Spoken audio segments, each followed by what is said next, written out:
Okay, hey friends, good to see you. Glad you're with us for another segment. There have been a couple hundred people along with us on the ride to go through the transitional book of doctrines and discipline. This is episode 14. We're dealing with the superintendency in this one. This is part 5.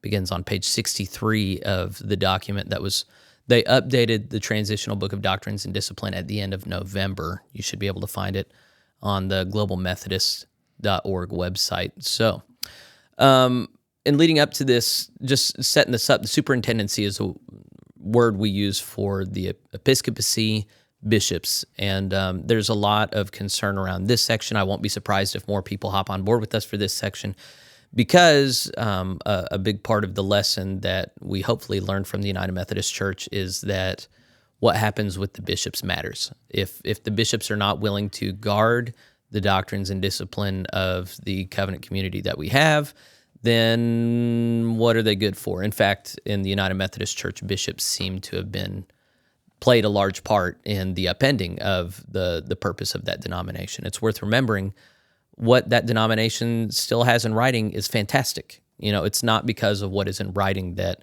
they lost a quarter of their churches this last year.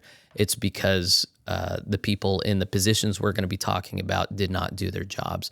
And so there is a vested interest. If you didn't see my conversation with David Donan, he's of the mind that what we do with bishops is the most important thing that we are going to decide at the convening conference this September. Even if you don't think it's the most important thing, it's clearly important. So that's what's behind the portions we're covering today. We are liking to imagine that there's something that we can put in writing that will guarantee that we don't get into the same mess that we got into the United Methodist Church. So that's what's riding on this. We'll see how good a job TJ and I do navigating our way through this. TJ, how are you doing this morning? You ready for this? Doing all right. Yeah, this is probably going to be a little more exciting than the other stuff. At least the first part of it, maybe. Depending on what you're into. I feel like everything has been exciting in different ways that we just didn't sign on for. But what I'm thinking is that this is actually going to be not as exciting as we want it to be. Yeah, I guess we won't know that until we actually get into it. Yeah, well, even if we're super boring, the topic itself is so interesting, and so many people have different thoughts and feelings about this that they will add the excitement, even if we're lacking. So hopefully, we'll see. Okay. Well, let's go ahead and get into it. We're in paragraph 501, the nature of superintendency, and I'll be happy to go ahead and start us reading through this section. Okay. From apostolic times, certain ordained persons have been set apart and entrusted with the task of defending the apostolic faith and overseeing and leading the church in its mission to make disciples of Jesus Christ and to spread scriptural holiness across the world. While shared by the whole people of God, this apostolic task is most clearly expressed in the historic office of the episcopos, which means overseer or bishop. The Global Methodist Church is led, equipped, and supervised by an episcopacy modeled after that of the early centuries of Christianity and stemming from the historic line of Methodist bishops. We share John Wesley's conviction that bishops and elders are part of the same New Testament order. Therefore, bishops in the Global Methodist Church represent a specialized ministry rather than a separate order, and are consecrated rather than ordained to their office. The role of bishop is a sacred trust held for a time as the transitional book of doctrines and discipline of our church allows. It is not a lifelong office. So we need to camp out before we go forward, because the first paragraph is making clear that it's rooted in tradition and history, the early church in particular, that it corresponds with a biblical term, episkopos, which means overseer. And then it goes ahead and draws broad strokes that the primary task is to defend the faith and oversee the leading of the church. So I don't expect anybody would have a problem with that, really. There are some people who are of a Presbyterian persuasion or a Congregationalist persuasion that don't believe that overseers are anything different from elders. But Methodists, Roman Catholics, Eastern Orthodox, there are many other traditions, believe that bishops... Well, okay, so in the United Methodist Church, what the second paragraph here is about is in the United Methodist Church, they were ordained as a separate order that they were always a part of. That it wasn't a specialized thing within the order of elders. Rather, it was a whole other order unto itself that they never left. Here, it's making clear in paragraph 2, we see the episcopacy different from the United Methodist Church. We believe that they're elders and they're consecrated. Is that the right word for it? Yeah, they're consecrated rather than ordained to that office. So they're not ordained to a new office. Rather, they keep their status as an elder in the church, but they're consecrated to a functionally different way of doing that. You've got a specific job as an elder, as a bishop. Is that because you're an elder? Yeah. And as an elder, your role in that position would be bishop. Yes. Yeah, okay. Yeah. And rather than we've got elders here, bishops here, Yeah. deacons over here. Yeah. Okay. Yeah, That makes more sense to deacons me. are a different order. They're ordained, but as it's going to be clear here, you can't go from deacon to bishop. It's only out of the order of elders that you can get a bishop. Right, you have to be an elder. Yeah. To be a bishop. Yeah. So let's get back into this, but this is one of the areas that we're going to see departure from United Methodist Well, norms. it specifically says in that last sentence it's not a lifetime Right. office, and that's the case in the United Methodist In Church. the United right? Methodist Church, it is a lifelong office that you can only leave like if you're removed or if you like remove yourself. Right, okay. Yeah. Okay. Let's get into that third paragraph then. Thomas Coke and Francis Asbury, the first Methodist bishops in America, exemplified an evangelistic and missionary spirit that we trust will be shared by every bishop in the Global Methodist Church. The episcopal office is to keep us relentlessly focused outward toward our mission field. Our bishops must not lean on the trappings of ecclesial office, but lead us from an authentic, humble, and evangelistic love for God and neighbor. So part of what they're doing here is Methodism has always been associated with itinerancy, clergy moving around, but we're kind of going to step back from that. And we're going to have a very itinerant, we're hoping, I think a lot of people are hoping, that the bishops are going to be very itinerant, moving around, cheerleading, giving that energy, while elders stay located. What has been the case in the Methodist movement has been bishops locate at the conference office, and then the elders are itinerating around. They're kind of inverting that now. But also, as the question I have is, reading early Christian history, it seems to me that bishops were not very itinerant, that they had like a center of power that they governed out of. It seems to me that it's a uniquely Methodist feature that we expected John Wesley at the top, but then secondly, Asbury, when we came to America, to be constantly moving around and guarding the faith in that way. But I'm not sure that comports with traditional church history. I mean, I like this way that they're going towards. Would you prefer it the historic way, I guess? If you're asking my personal feelings, yeah, Yes. I guess I would. I read these stories about how early bishops operate. Well, so this separation between one's household and the household of God did not exist in the early church. So bishops would oversee these big compounds that were integrated with the church, and their houses were centers of people getting their lives together and the church being strengthened. It was very different from this professionalized notion of bishops that we have in the United Methodist Church, and that may continue in the Global Methodist Church as well.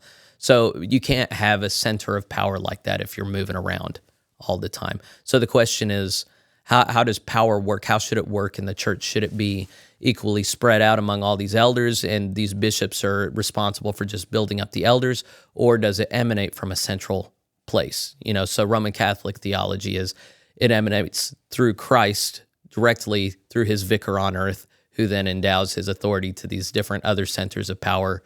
It emanates from some centers of power. This seems to deal with a very different ecclesiology where it's unique, it's spread out, and then the power at the top is actually meant to serve the many myriad centers, local churches throughout the connection.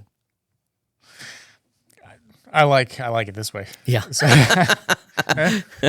I expect many other people will as well. When you've had people at the top abuse their power, right. then to create a system where you can still have that position, but it's very augmented so that it's centered on local churches rather than on the centers of power.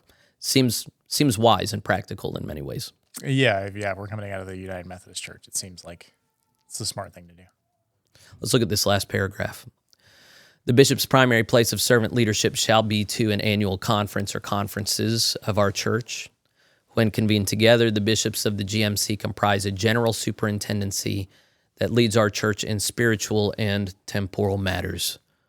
In addition to residing in the office of bishop, the task of superintending in the Global Methodist Church extends to the presiding elder, which is the district superintendent, with each possessing distinct and collegial responsibilities. So one of the things that this presents is this, okay, so if it's not its own office, but it's just one of many roles that elders can take, then really what's the big deal? Like, why not just have elders?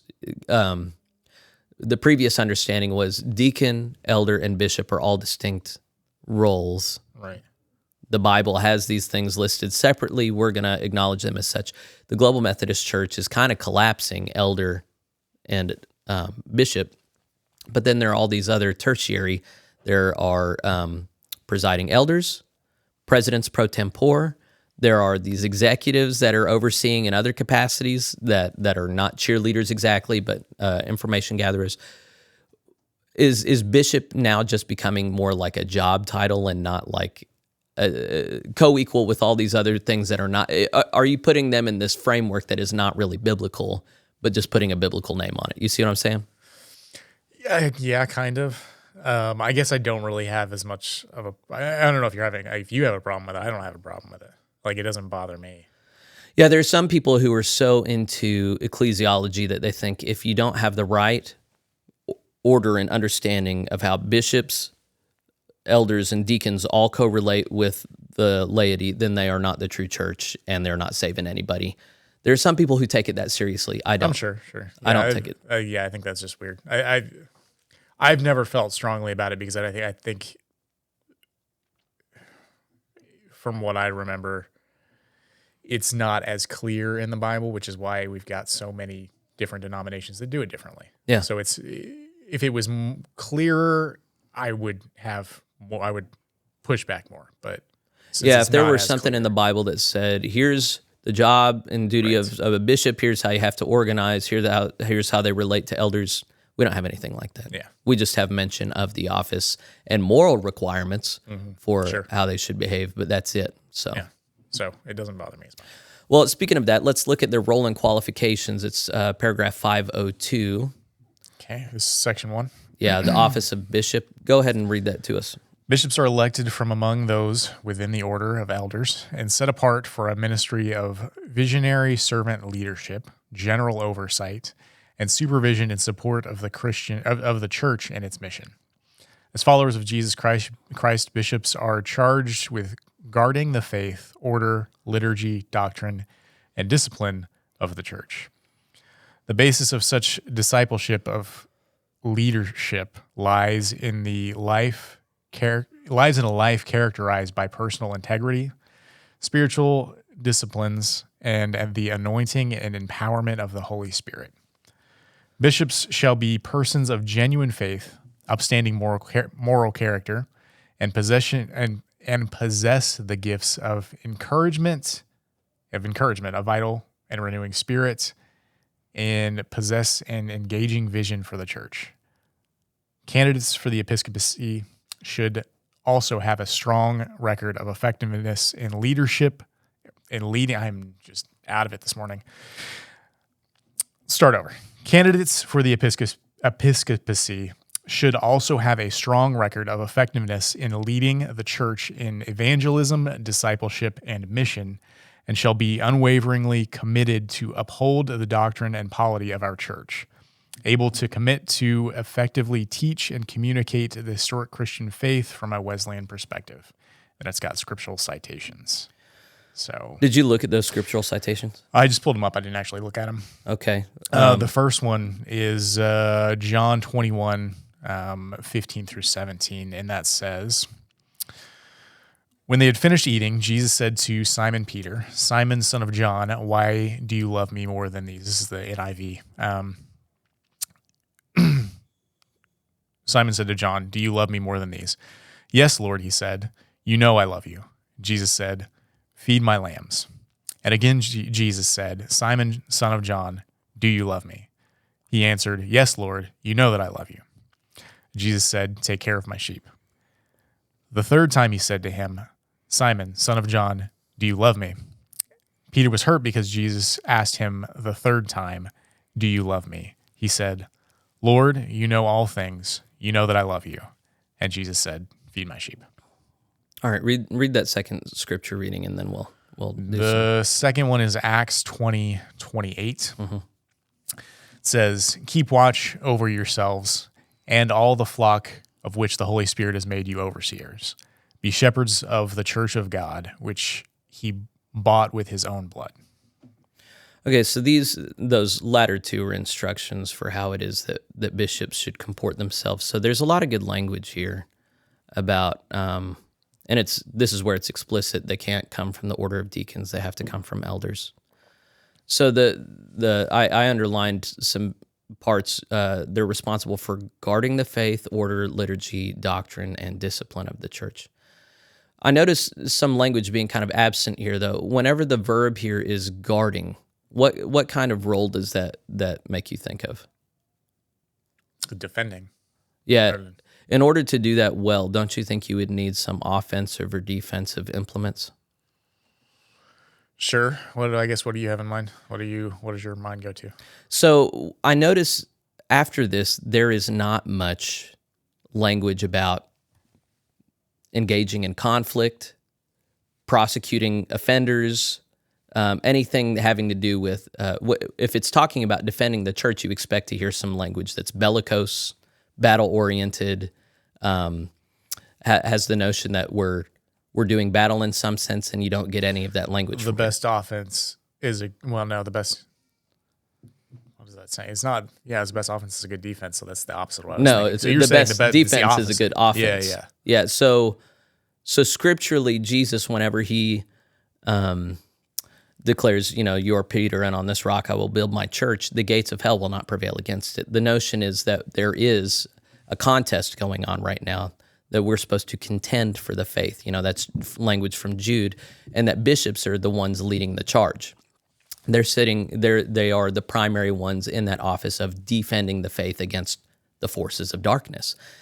But there seems to be an undergirding notion here that they do that by doing all positive things.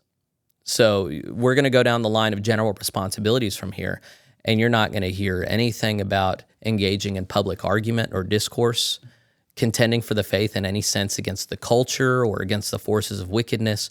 It's all going to be cheerleaders. They're here to go and travel around and encourage people and equip, and it's not that those things are not, you need both and, though. I think you need both carrot and stick. Your rod and your staff, they comfort me. That's the role. Wouldn't it be great if there were real good Methodist apologists? Mm-hmm.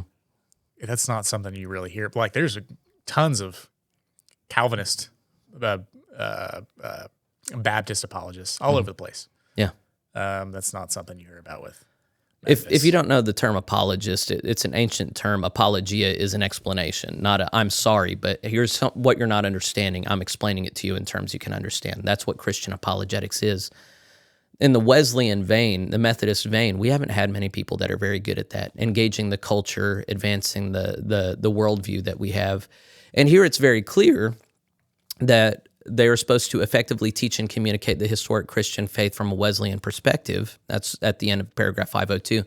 But right now, we're not even clear on what that means. So right now we need, in my opinion, bishops who are leading that conversation about here's what authentic Wesleyan Methodism is, and here's what it's not. Here's what we're going to be intolerant of. And I actually imagine they're not having that right now. They're not having that intolerant tone because we need to have the conversation in earnest before we decide here's what we're not going to tolerate and here's what we are.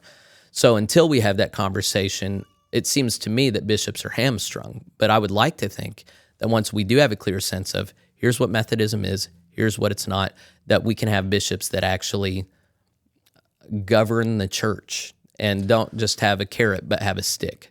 Okay, so it just occurred to me. So we've got in the GMC there are president pro tempores. Yeah.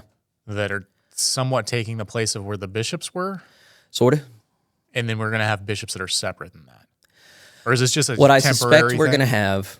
Okay, so first off, I have insider information, which is kind of cool. There is an episcopacy task force that has been established under the GMC umbrella that has a lot of big names on it. I don't know if these meetings are officially secret or not, but I've gotten a hold of recent meeting minutes. And they've decided, so I think I shared last week, Karen Nicholas told me that there are a number of task forces or committees that have been established under the GMC umbrella.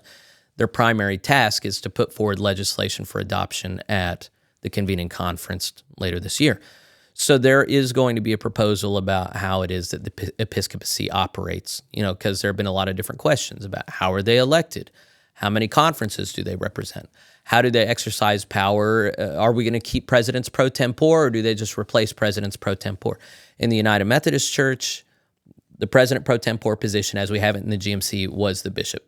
Right. And so president pro tempore is one who operates as the president until there's a new president. So the assumption is we were going to have somebody step into that role as a bishop at some point.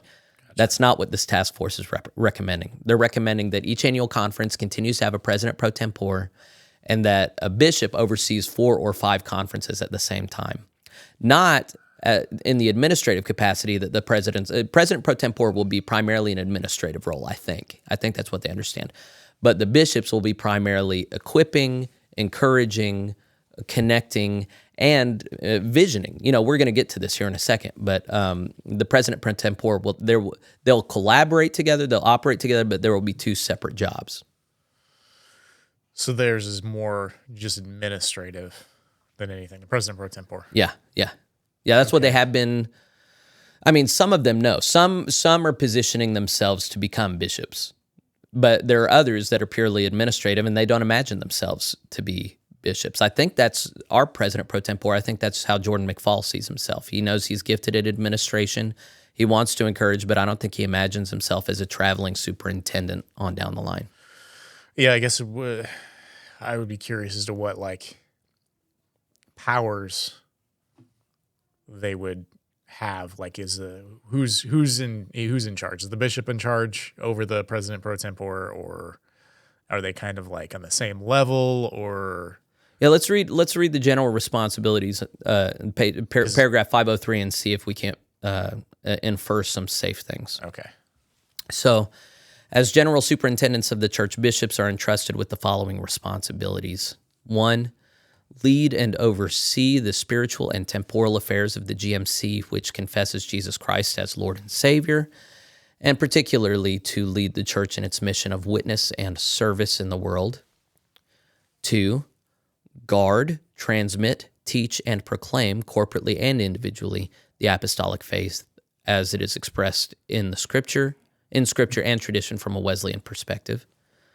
3, defend, communicate, uphold, and enforce the order, doctrines, and discipline of the church as provided in this transitional book of doctrines and discipline. 4, preside in the general, regional, and annual conferences as assigned.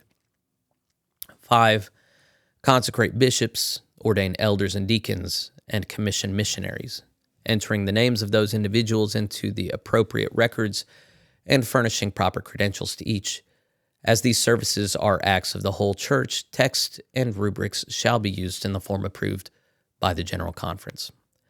6, promote, support, and model generous Christian giving with special attention to teaching the biblical principles of giving.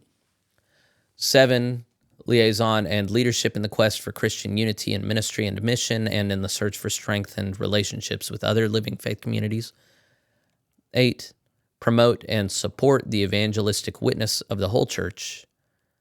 And 9, travel through the connection at large to implement the missional strategy of the Global Methodist Church and to foster relationships with other areas of the connection. All right, so 9 things. I don't know if you looked at it, I underlined the verbs at the beginning of each. Some of them are strong verbs, some of them are weak verbs. All of them kind of denote areas of responsibility for the bishops. Do you notice anything that you want to remark on these things? A lot of them are kind of what the pastors and elders should do. I guess the same thing. So, like, promote and support and model generous Christian giving with special attention to teaching and biblical principles of giving. Like, they're not the only ones doing that. No. Surely. Lead and oversee spiritual and temporal affairs of the Global Methodist Church. Sounds pretty like general. Yeah. Like that's what other ones do. Yeah. That's what elders do. That's what President pro tempores are surely going to do. I guess I don't know why I didn't think about this before, but I'm just not seeing what the difference is between the President pro tempores and the bishops. Yeah, there'll be a little bit more in the next paragraph about specific residential duties, but in the meantime, I think it is. Is there even a section for President pro tempores in here? Did you have? Yeah, looked? It gets addressed. Okay. Yeah, so I don't think it's given the same weight at all as bishops, but even so, yeah, they're mentioned in the Transitional Book of Doctrines and Discipline.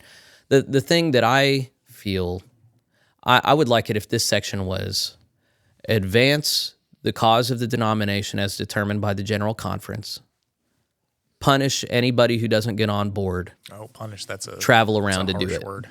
So yeah, punish. So it has strong words in here. Guard, defend, enforce. These are good words. But then the question is, what tools do they have at their disposal to do it? I just think if the model is the poimen, the pastoral role is to fight off the wolves and call the sheep in order. I'm pretty sure that historically that's the role of the bishops. Then there has to be a carrot function, equip, vision, encourage, connect, fine. All that stuff good. Then there has to be a stick function, punish, bring up on charges, kick out, call on the carpet. And then there has to be your primary mode of life in doing this is traveling around to do it. If that's what we're clear about, you're going to be on the road, you're going to be engaging in local churches, talking directly to leaders. I think that's all you need to say, because there's no way these 9 things contain everything. They're just picking on a few things, half of which are not necessary because they shouldn't even be bishops if they weren't doing these things to begin with. Right. I don't know. If a bishop is over a couple of annual conferences, I mean,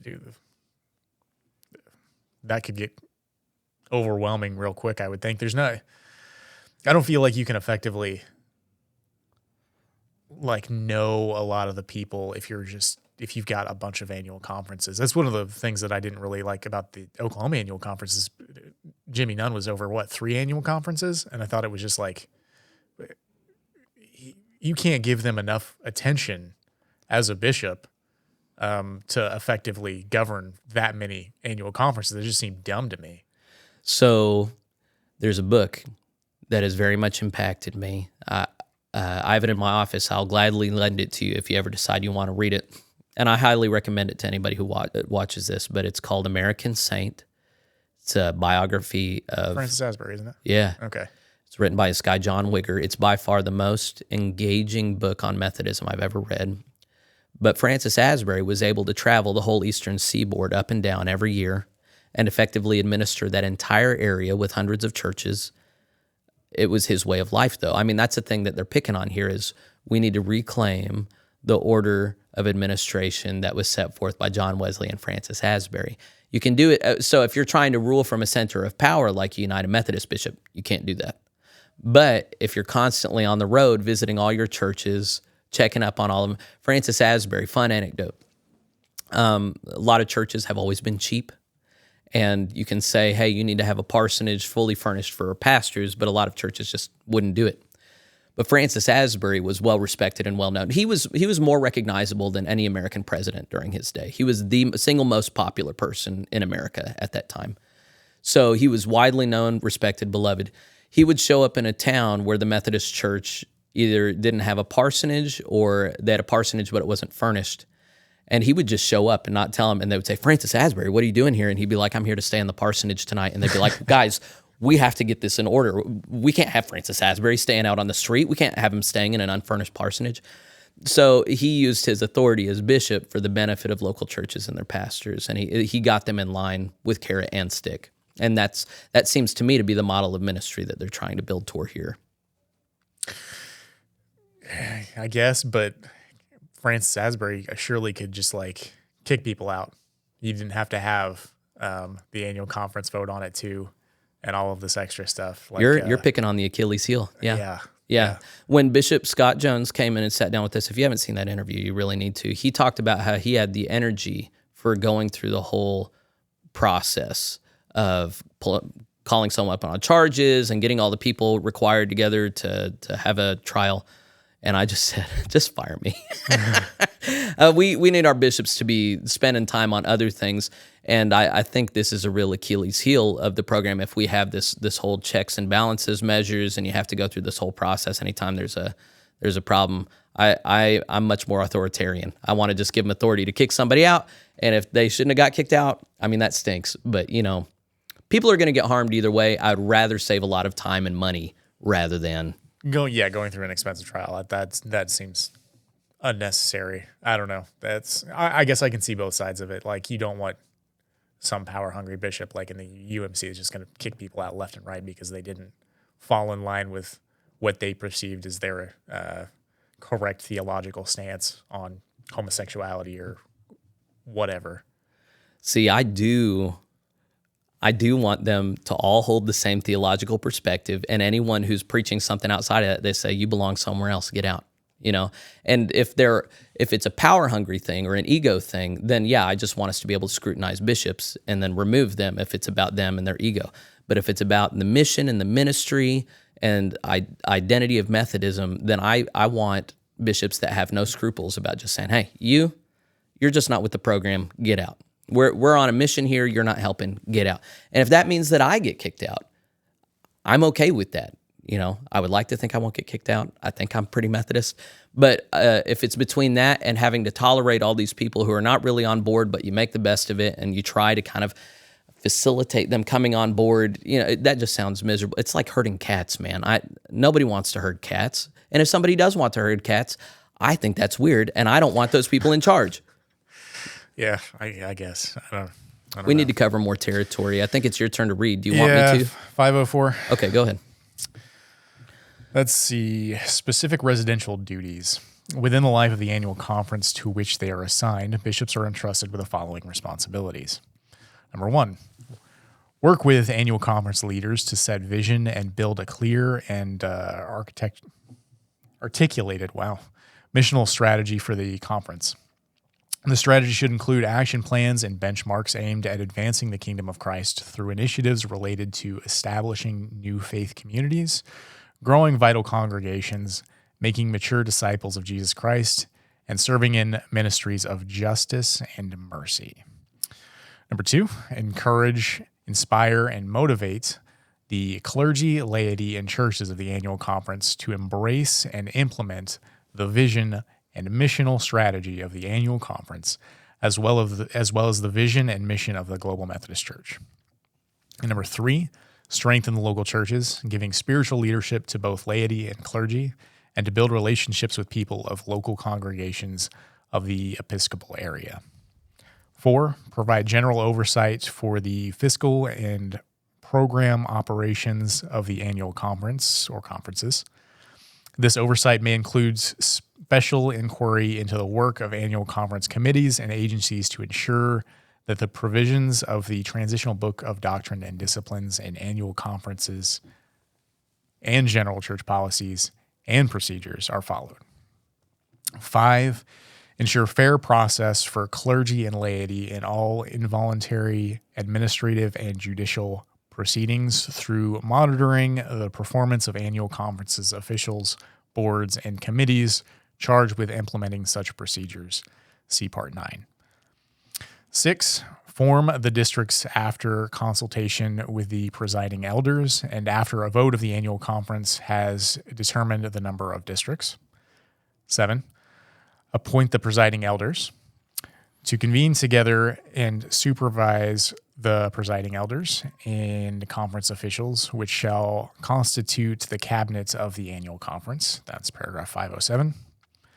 8, make and fix the appointments of the annual conferences as the Transitional Book of Doctrine and Discipline directs. That's paragraphs 508 through 513. 9, divide or to unite a circuit, station, or missions as judged necessary for missional strategy, and then to make appropriate appointments. 10, transfer, upon the request of the receiving bishop, clergy members of one annual conference to another, provided said members agrees to said transfer, and to send immediately to the secretaries of both conferences involved, to the conference board of ministries, and to transitional leadership councils or its designee, written notices of the transfer of members. 11, ensure the appropriate personal and supervisory record is kept and maintained on all clergy members as required by the Transitional Book of Doctrine and Discipline or action of the annual conference or bishop. There shall be only one file maintained for each member containing both personnel and supervisory information. Clergy shall have access to the entirety of their file and shall have the right to add a response to any information contained therein. And finally, 12, discharge such other duties as the Transitional Book of Doctrine and Discipline may direct. So that was a whole lot. You got notes on that? I hadn't read point 11 before. That's interesting. Oh, the record? So each person, is that each member of all clergy members? So all clergy members have a file. That's not laity. That's all clergy members. Yeah. And so the part I don't like, I think the president, so as we're thinking about what does the bishop need to do, what does the president pro tempore need to do, I'm of the mind that president pro tempore should do all the nerdy stuff. Maintain all the files. Huh? You would see this file as the job of the president pro tempore. Yeah. That makes sense. Yeah, because if you got 5 annual conferences or 4 or even 3, like having a record of all the clergy. Yeah. That seems like a lot. Yeah. And to guarantee there's only one record. There's only one record, so you're not keeping it different records in different committees and commissions. Sure. And the clergy member that it's a record of has access to it. That's great. Oh, yeah. No, I love that. That's good. Yeah. Like, I get mad whenever I learn that I have like a medical record that I can't have access to. Give me my medical records. That's weird. Yeah. So we should have access to these things, but this is so spread out. Like I'm looking forward to the convening conference just so that we can delineate. Okay, what does the president pro tempore do, and what do bishops do? Because if I'm traveling around, I'm on the road all the time, and I'm meeting all these people, then to have me sitting in front of my computer, filing and organizing and going through all these processes, just kill me now.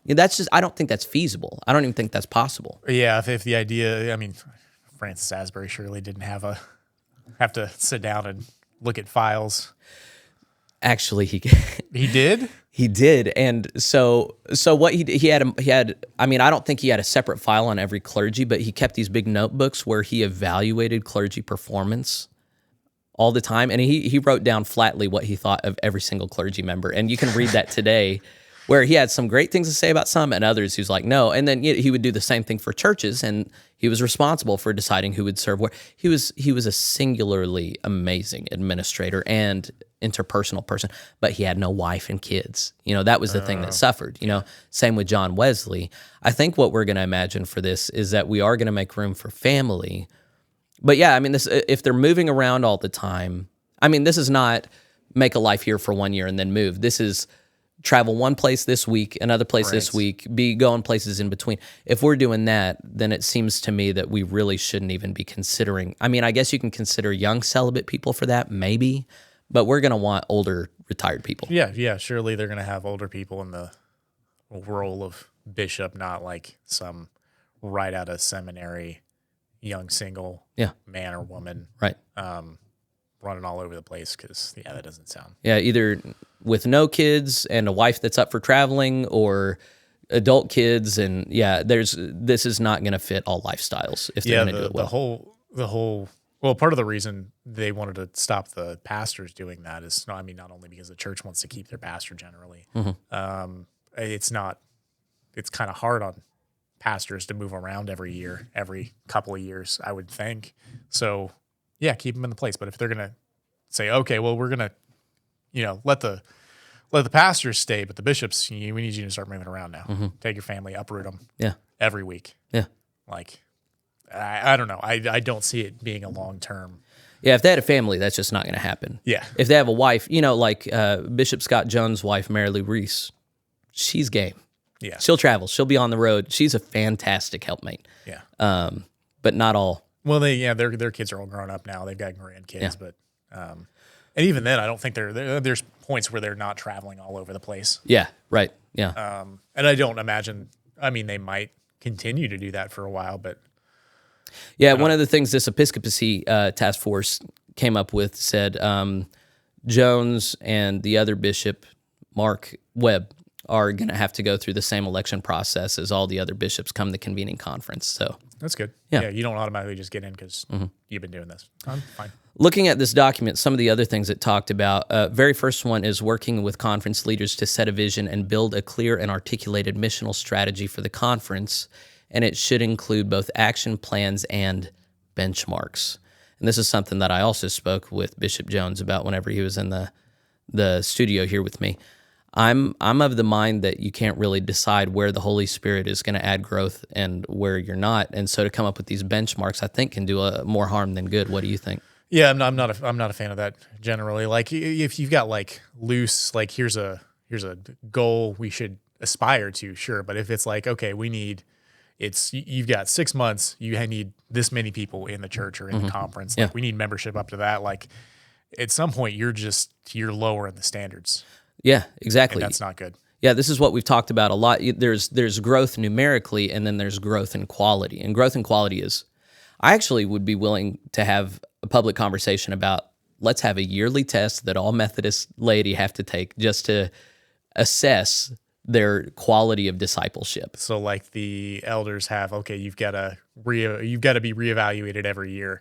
Like you want to be a member of the Global Methodist Church, you need to be evaluated I'm not opposed to that. Yeah. Yeah, it'd be just like an annual, like first of the year, we say our Wesleyan covenant thing. We have a membership renewal ceremony, and then we have like a test that we do that's, do you know your Bible? Yeah. What are your daily disciplines? Are you a part of a group? How have you grown in the last year? Your membership actually means something. Yeah. Here you go. And then there's some, I don't imagine bishops reading every single one for every church, but if there's any way that you could kind of systematize it and just be like, this No Water Methodist Church on a 5-point rating, they're a 4 so far as their average discipleship level. And man, this other church over here, they're only at a 1. Like if you got a huge bursting church, but the quality of their discipleship is this thin, but you have a group that has sustained growth that's slow over time, and they have super deep disciple. That's what I'm going for here. Right. I would like to think that bishops can discern those things and go, we need the deep discipleship and steady growth rather than this explosive growth that can't be maintained. Yeah. I don't know if you would imagine the bishop being over that, not like the local church pastor. So the way I understand systems working well is that it's good to have multiple people looking at the same thing, having a point person over that, but then having others that are also looking at it and saying, hey, are you seeing what I'm looking seeing at here? It, sure, yeah. No, if it's the job of the bishop to go into each, if they're traveling around to each church, go in, review that however so often, yeah, fine. Yeah, so if there is a missional plan, yeah, I don't think there needs, so I don't like this, okay, here's the Heartland Annual Conference, and we're different in all these ways, and we have a specific mission with these points that we do, and we do things in this. That seems a bit ridiculous to me. Well, yeah, it gets like a corporate kind of mindset that I don't really care for. That's like, oh, look, here's our vision statement, here's our mission statement. I'm like, okay. But if we have this general mission, which is to college, good for you. We're going to make disciples of Jesus Christ that are authentically Methodist. We've already had the conversation about what a Methodist is and is not. We know our tools for doing that, primarily the class meeting, but also mechanisms in worship and whatever. Then the bishop can come through on his circuitous route through his annual conferences. And I know I just said his several times, assumed it's a male, his or her. But then to say, okay, as bishop, here's what I'm seeing. Here's the quality of discipleship that you guys are showing. Here's the quality of your leadership that I'm seeing. for the next year, I want you guys to focus on this. Next time I'm here, I would really like to see this. Would you guys please make this a priority? Whenever I come back, I'm sending these notes to the president pro tempore. I will read them before I see you again. I will ask you about these things. Please move forward. That makes sense. Yeah. Sounds great. It seems like what they should aspire to if they're going to have bishops running all over the place. Yeah. That's not, y'all pay attention on the episcopacy committee. I'm writing this stuff for you. I'm joking, of course. Let's just look at a couple of these other things that you plowed through because it talked about things. Point 2 was encouraging, inspiring, motivating. 3 was strengthening, building relationships. That's all great. But this is all traveling around. You're encouraging the clergy. Good. Yeah. Great. You're strengthening the churches. Sure. That seems basic. And again, I would just say this is all carrot and no stick. I really want some more stick language in here. If we're going to focus on these carrot things, I want to, I would love it if there was one that's just like rooting out all evil. How about not systemic racism, but bad actors in the system, finding ineffective clergy and helping them find a different place to be. Global Methodist Inquisition. Yeah. Yeah. Point 4. The fiscal stuff. That seems like it would be a president pro tempore job. If they're going to be different, like if that seems like an administrative duty. Mm-hmm. I don't know why if sure the bishop can have some say in it. Here's my thoughts on it. Yeah, yada yada. But I think that should be a primary. Well, and in my head, I'm going, wait, does that mean that they need to tithe to my church when they visit it? Because bishop, hold on to your money. We need to fund ourselves, like what I would just, if it's the bishop needs to tithe to the annual conference, I guess. I was going to say, didn't you bring that up the other day? I don't remember what video it was on, but it may have been in one of these. I talked about how that one model presented by Chris, I forget which side Donan took and Ritter took, but one said clergy should tithe to the annual conference, and that's how it should be funded. Church. Yeah. And I don't think anyone really is in favor of clergy tithing to the annual conference, but it would make sense to me if the bishop has to model tithing. Yeah, tithe to the annual conference. That makes sense. I stopped underlining after point 4, but the due process stuff was in point 5, and I've already said why I'm concerned about that. That's bishops going through the process of correcting clergy. And then forming districts, point 6, I imagine presidents pro tempore doing. The supervisory process in point 7 should be shared between president pro tempore and bishop. Making fixed appointments, point 8. I don't have strong feelings about which one should do that. Divide circuits, stations, missions, same thing. Transferring, it seems to me that paperwork would best be done by the nerd in the pro tempore position. And keeping, point 11 we've talked about. And then other duties in point 12. Come on. If we want other stuff, they're going to do other stuff. Yeah. So let's go a little bit further. Compensation we are and salary. Now at paragraph 505, compensation and salary limit. I think it's my turn to read, isn't it? It is yours.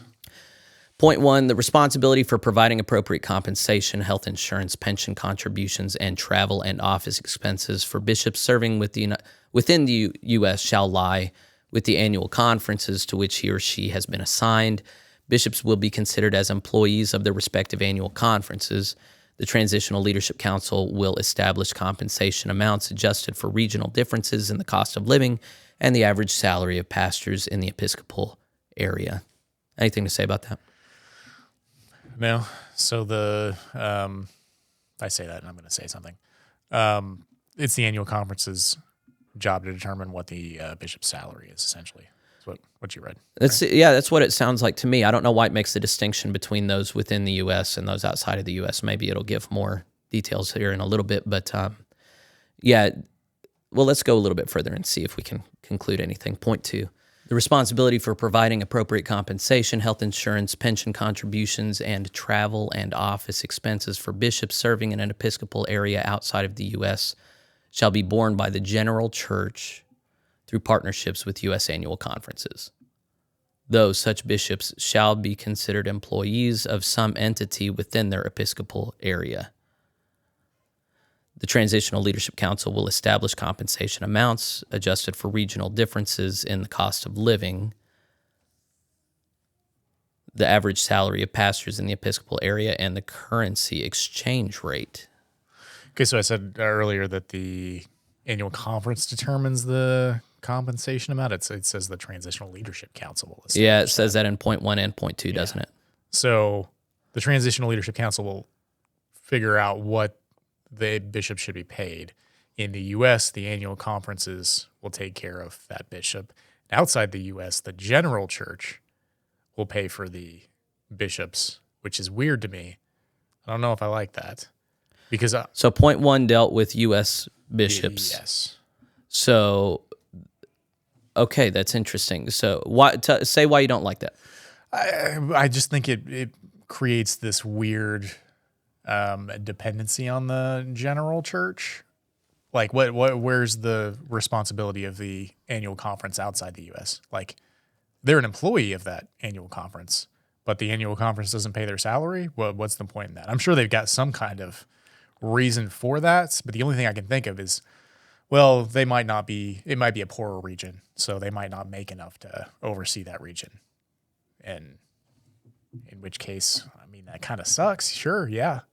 But they're still an employee of the annual conference and therefore should be paid by that annual conference. I know that on the continent of Africa, bishops there get paid less than bishops here. Sure. Here in America, it's 6-figure salaries. And Well, and let me put on record, I think that's entirely inappropriate. I don't Sure. think bishops should be making 6-figure salaries. I hope the TLC does not set the rates that high.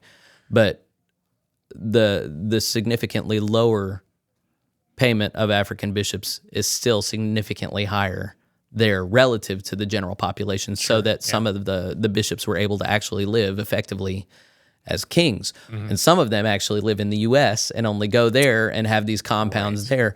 So this seems to recreate that problem. Kind of, yeah. And it does say at the end of it, like, it's going to be dependent on, it says, the Transitional Leadership Council will establish compensation amounts adjusted for regional differences in the cost of living. So they're taking the cost of living into account wherever they're at. Yeah. It's not just a base like, okay, you're this annual conference.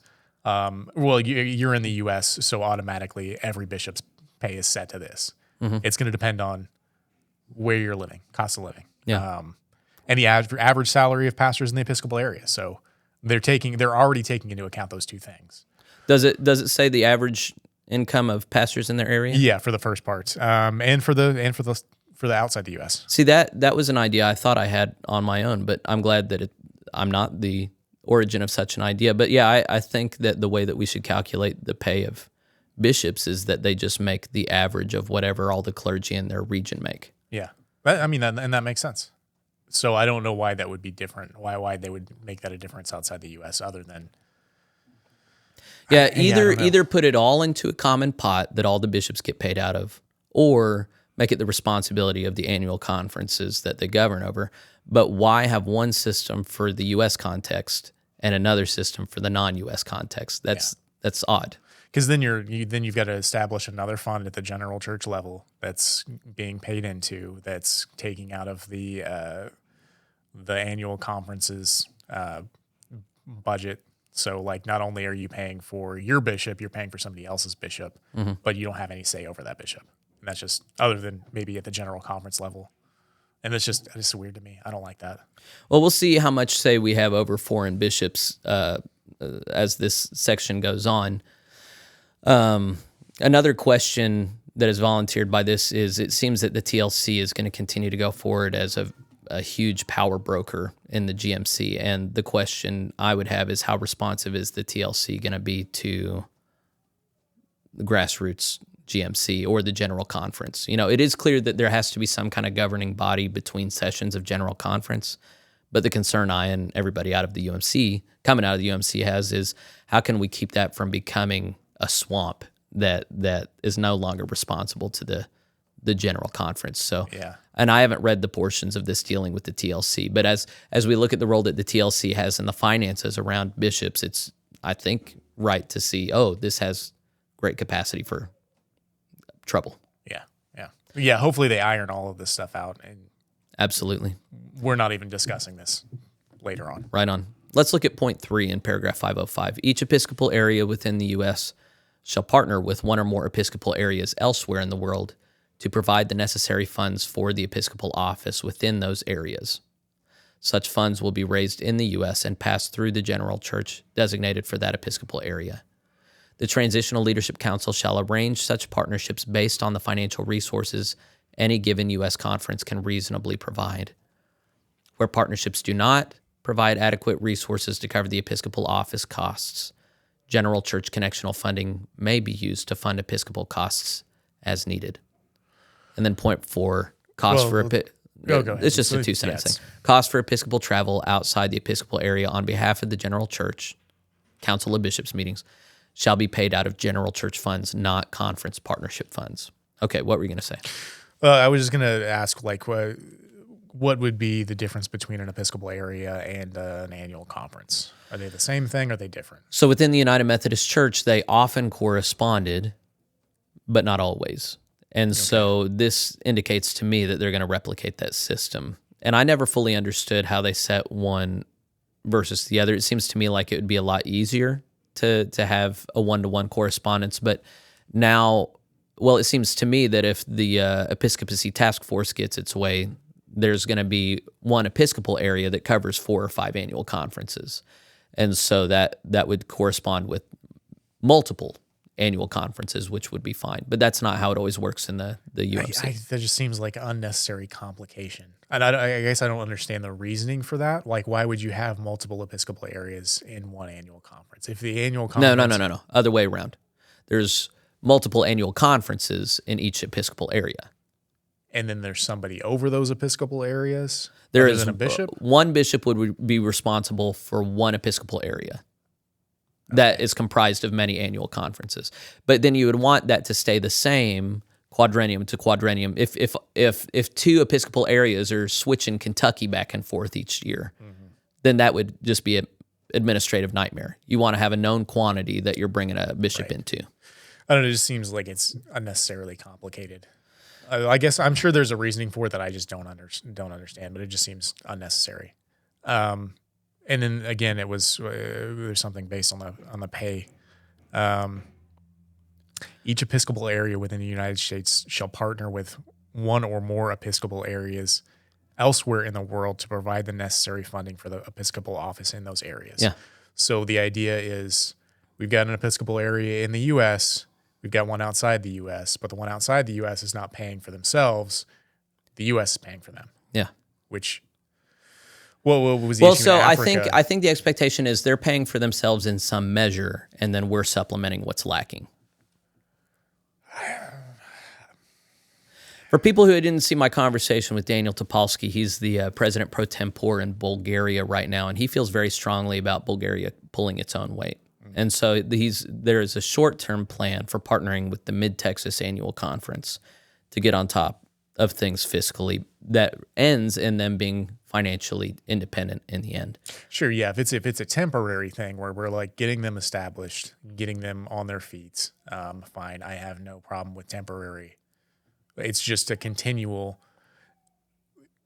supplementing their income creates a weird reliance that I could go a bunch of different ways where they could have, like in the UMC, you've got the U.S., the progressives paying for parts of Africa, and Africa is kind of beholden to them because they don't want to lose their money that's coming from the progressives. So they're kind of like, oh, we'll kind of let some of the stuff in or let it slide that they're doing just because they're giving us money. Yeah. And that just creates this perversion that is not good. So it's spiritually toxic for a person who has money not to offer it to someone that they know needs money. So if we're imagining a global system where money all stays local or regional, I'm against that. I think we need to be sending money and resources abroad. Sure. The conditions, the question is, not even temporarily. I mean, there are some areas where government corruption is so bad that in order for people to flourish, they're just going to have to be infused on a continual basis indefinitely, in which case it's worth it to me if it's bringing people to Christ and maintaining life where it would otherwise be extinguished. You know, every context is going to be different, but not every place has a free market like ours where people can thrive whenever they're given the tools for success that we are. The system that you're put in really matters.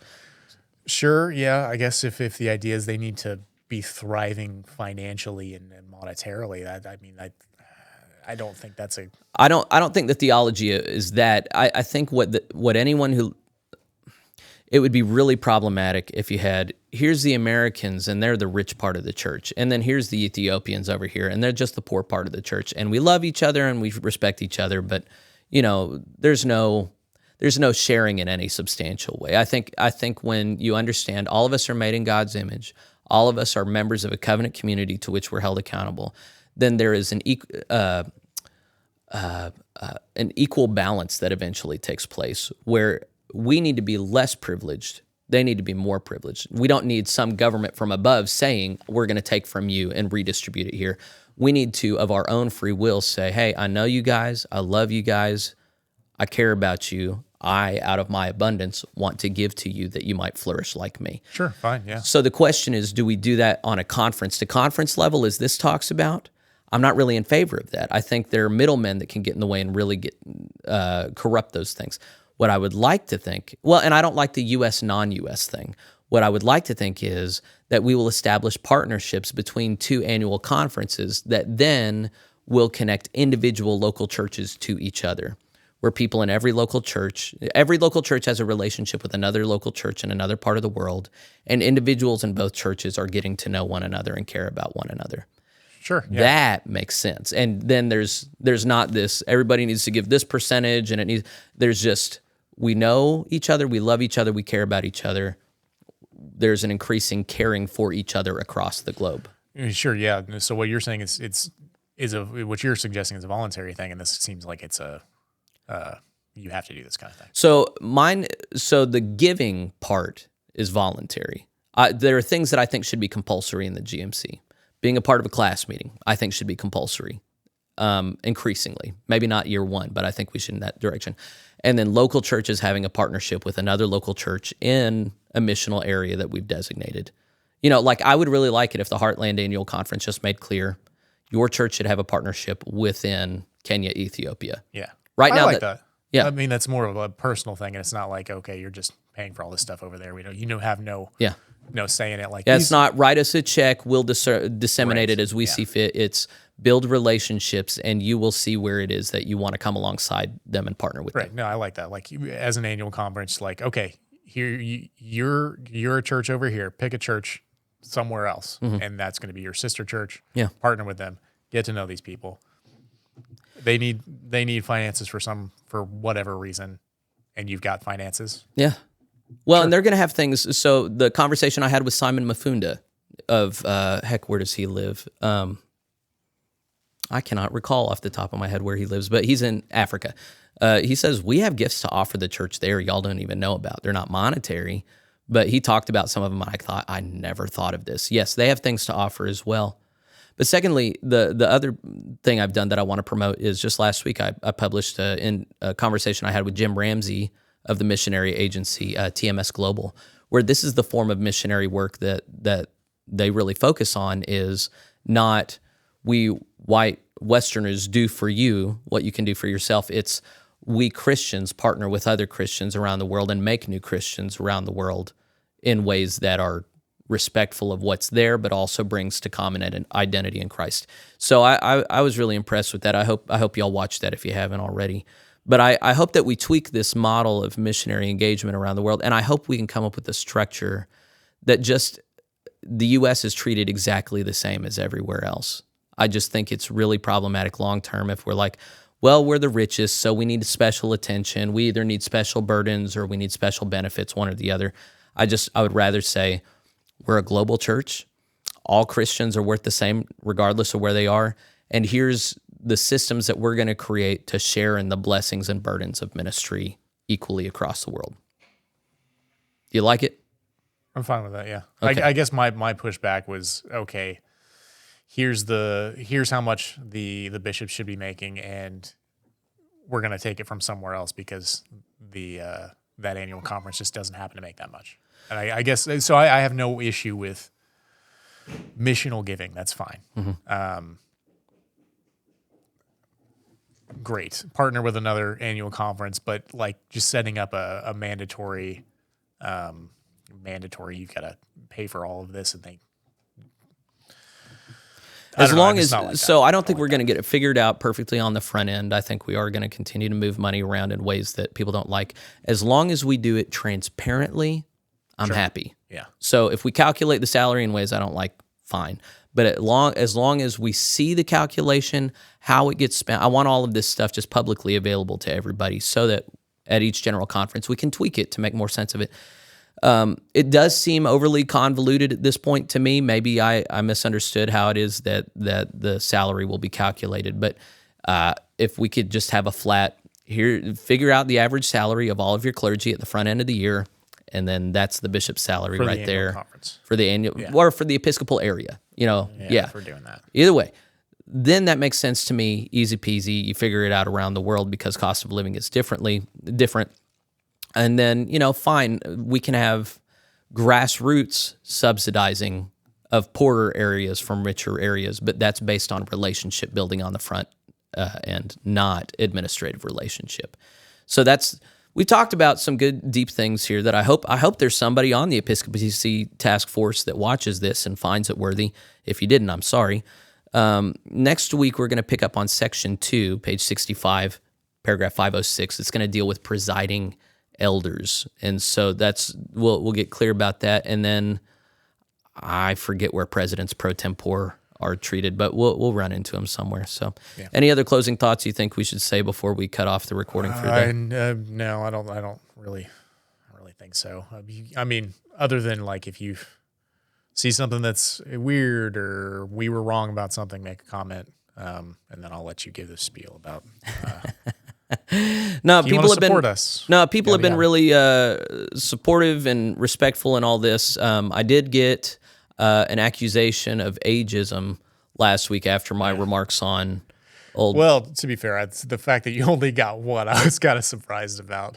I thought we were fair. I think he just like watched part of it and then he just heard that and then just quit and didn't actually go. Well, he wrote me privately, and he had one other instance where I had seemed dismissive of older folks. So I'll write him privately, but publicly I would just say I've loved a lot of old folks in the church, and I generally prefer doing church work with older folks than younger folks. Man, if you think I got biases and bigotries against old people, just listen to me talk about young people. But I think there are frustrating things about every demographic, and there are generalizations that you can make about old people that there are plenty of exceptions to. But anyway, I'll follow up with that guy that was saying that. And then there's some other people that are more procedural and understand more of this minutia than we do, and we really appreciate those comments. And in general, I found all of the feedback helpful. So I hope once you get done watching this, go ahead and leave a comment for how you received it, what you're thinking on. If you think we did a good job, send it to other people in the GMC in particular. I just think it's good to think about these things, even if you're not a decision maker. It's just good to understand these things and think about the covenant body that you're a part of. And then, of course, if you want to support the work that we're doing, then go over to plainspoken.locals.com and subscribe wherever you're watching this or listening to this, because we're trying to build something here, and I hope you want to be a part of that. I was just going to say, if you want to give to the church and get a tax write-off, there's the option to go and use our tithing link directly to the Global Methodist Church and do it that way. There's a line item for plain spoken, I believe. Oh, okay. On nowatermethodist.org is our email address, so you can go there. So, thanks, but CJ. With locals? With locals, there's extra stuff that you get that you wouldn't get if you just did it to the church. So whatever. Pick which one. We appreciate it either way. All right, guys. That's going to be it for today. God bless you. I'll see you next week, if not before.